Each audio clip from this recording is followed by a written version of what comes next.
हिमाचल में प्रदेश में हो रहे उपचुनाव को लेकर आज शाम प्रचार थम जाएगा। ऐसे में प्रचार के अंतिम दिन दोनों दल ताबड़तोड़ प्रचार में जुटे हैं। इसी कड़ी में शिमला में कांग्रेस सह प्रभारी संजय दत्त ने बीजेपी पर जमकर निशाना साधा। संजय दत्त ने कहा कि ये असाधारण चुनाव है जिसमें कांग्रेस को अभूतपूर्व समर्थन मिल रहा है। ये चुनाव जनता और बीजेपी का है। चारों सीटों में कांग्रेस जीत हासिल करेगी। भाजपा की जमानत इसमें जब्त होने वाली है। मुख्यमंत्री ने भी अपनी हार स्वीकार की है। संजय दत्त ने कहा कि भाजपा ने चुनाव में जनता का ध्यान असल मुद्दों से भटकाने का प्रयास किया है। प्रतिभा सिंह को मजबूर उम्मीदवार कहा गया, जो महिला समाज का अपमान है। संजय दत्त ने कहा कि भाजपा की महिलाओं के प्रति क्या सोच है, ये सामने आ गया है। संजय दत्त ने कहा कि भाजपा हार सामने देखकर सत्ता का दुरुपयोग कर रही है और आगामी दिनों में भी भाजपा इस तरह के हथकंडे अपना सकती है। कांग्रेस सह प्रभारी ने सीएम जयराम पर भी जमकर निशाना साधा और कहा कि मंडी में एयरपोर्ट को मुख्यमंत्री ने अपना ड्रीम प्रोजेक्ट बताया था, लेकिन अभी तक जमीन तक नहीं ले पाए हैं। संजय दत्त ने कहा कि लोटस के नाम वाली पार्टी लूट अस बन गई है। दत्त ने कहा कि भाजपा का प्रचार फुल विकास गुल है। फ्री वैक्सीनेशन को भी दत्त ने बीजेपी का जुमला बताया और कहा कि पेट्रोलियम मंत्री ने फ्यूल पर टैक्स को लेकर कहा था कि ये पैसा वैक्सीनेशन पर खर्च किया जा रहा है। भाजपा को प्रधानमंत्री मोदी के धन्यवाद व प्रचार की बजाय करदाता का धन्यवाद करना चाहिए। भारतीय जनता पार्टी का प्रचार फुल, विकास गुल। और अब तो ये हो गया है कि जिस तरीके से जनता को महंगाई की मार पड़ रही है, एक भावना जनता की ये हो गई है कि मोदी सरकार की महंगाई दिवाली से पहले ही जनता का दिवाला नहीं निकाल दे, ये हाल हो गया है।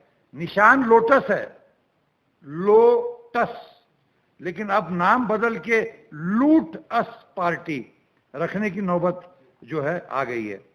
और ना महंगाई पे बात करते हैं, ना रोजगार पर बात है, ना देश की सुरक्षा पर बात है। जबरदस्ती सुनाई जा रही है मोदी जी की मन की बात, जनता की बात की इनको कोई परवाह नहीं है।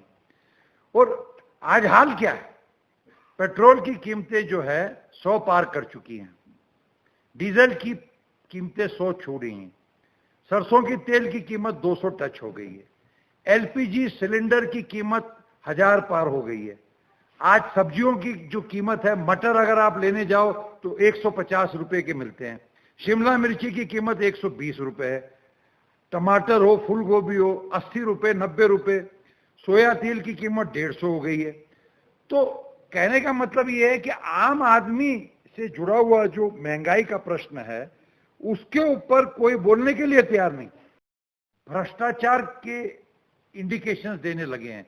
एक सीनियर मिनिस्टर पब्लिक मीटिंग में कहता है कि ठेके जो मिलेंगे वो तो सिर्फ भारतीय जनता पार्टी के कार्यकर्ताओं को मिलेंगे, सरकारी ठेके।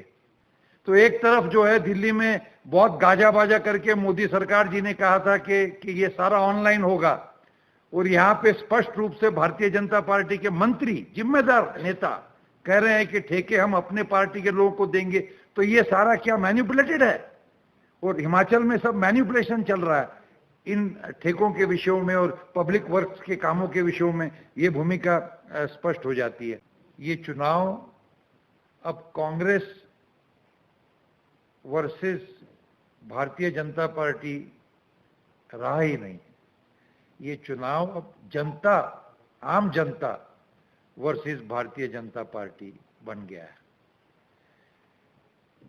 और हम देख रहे हैं कि चारों सीटों पे, मंडी लोकसभा, जुब्बल कोटखाई, अर्की और फतेहपुर, कांग्रेस के प्रत्याशी बहुत ही आगे निकल गए हैं। 2 जगह पे कॉन्टेस्ट भारतीय जनता पार्टी के साथ है और बाकी 2 जगह में तो भारतीय जनता पार्टी के उम्मीदवार अपना डिपॉजिट बचा लें, ये परिस्थिति है।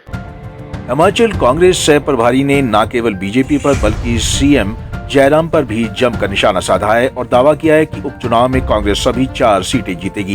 बहरहाल आज शाम चुनाव प्रचार बंद हो जाएगा और 30 अक्टूबर को मतदान होगा और 2 नवंबर को वोटों की गिनती होगी। पंजाब केसरी टीवी के लिए शिमला से अली की रिपोर्ट।